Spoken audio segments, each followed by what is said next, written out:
என்னடா தியேட்டரில் புதுசாக கையெல்லாம் தட்ட ஆரம்பிச்சிட்டீங்க? என்னடி இது? அதாவது இப்போ ரீசெண்டாக நம்ம தனுஷனோட கரை படத்தை பார்த்துட்டு வந்தேன். படத்தை பார்த்ததுலேருந்து எனக்கு ஒரு மண்டையில் ஒன்று தான் ஒன்றுது.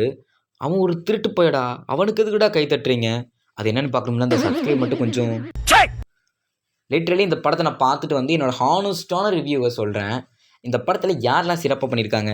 மமிதா பைஜு சும்மா பின்னிட்டாங்க ஆக்டிங்கில். பட் என்னதான் இருந்தாலும் சில இடங்கள் அவங்க அடி வாங்கினாங்க. எங்கே அப்படின்னா ரன் டைமில். மமிதா பைஜு கொஞ்சம் ரன் டைம் அதிகமாக வந்திருந்தா எனக்கு தெரிஞ்சு நல்லாயிருக்கும் அப்படின்னு தோணுச்சு. உங்களுக்கு எப்படின்னு கமெண்ட்டாக சொல்லுங்கள். அண்ட் சூரஜ் இந்த படத்துக்கு ஒரு மிகப்பெரிய ப்ளஸ்ஸு. ஆக்டிங்காக இருக்கட்டும், எல்லாத்துலேயுமே அவர் சிறப்பாக கொடுத்துட்டாரு.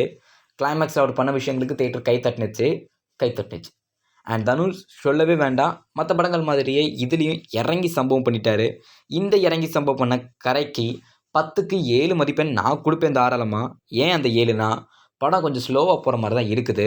விக்னேஷ் அதை மட்டும் கொஞ்சம் பண்ணியிருந்தாருன்னா சிறப்பாக இருந்திருக்கும். கொஞ்சம் ஸ்பீடாக போயிருந்ததுன்னா நல்லா இருக்க மாதிரி தோணும். பட் இதுக்கும் படம் ஒன்றும் குடம் இல்லை. மீதி நிறையா விஷயங்கள் இருக்குது. நீங்கள் அதை தேட்டரில் போய் பார்த்தீங்கன்னா கொஞ்சம் நல்ல எக்ஸ்பீரியன்ஸாக இருக்கும். அண்ட் கருணாஸ் இந்த படத்துக்கு நல்லா தான் ஆக்ட் பண்ணியிருந்தாரு. வரட்டா?